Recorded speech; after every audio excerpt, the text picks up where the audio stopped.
European Union adopts new sanctions against Russia. The EU has formally approved its 19th package of sanctions against Russia in the context of its war in Ukraine.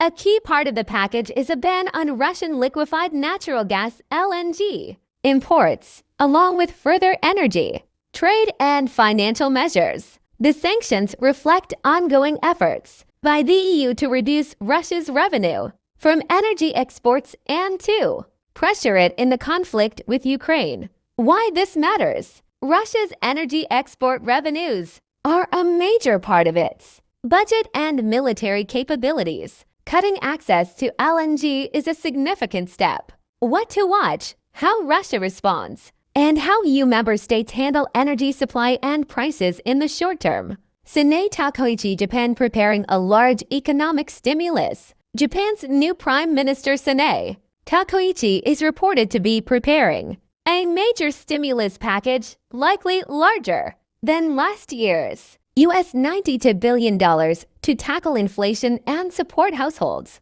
The government sources say this will target inflationary pressures and help a population feeling cost of living stress. Why this matters? Japan is a large global economy, third largest, and how it handles inflation, stimulus, and growth has ripple effects worldwide. What to watch? What sectors get supported? Housing, consumption, wages, how the stimulus is funded, and how markets react. Humanitarian crisis in Gaza Strip despite ceasefire. Although a ceasefire is in place, the humanitarian situation in Gaza remains extremely severe.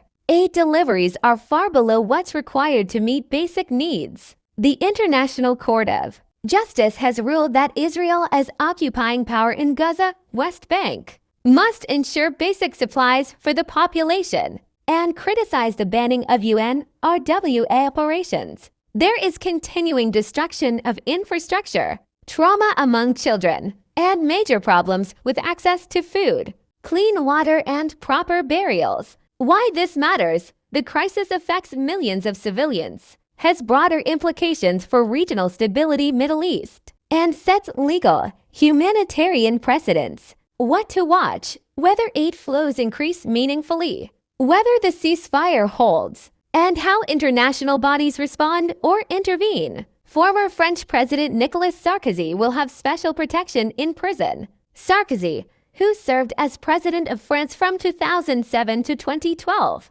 began a 5-year prison sentence after being convicted of campaign funding offenses. The Interior Minister said that two police officers will be housed in nearby cells to ensure his safety while in prison. Why this matters? This is a high-profile case involving a former head of state, signaling enforcement of anti-corruption and legal standards across Europe.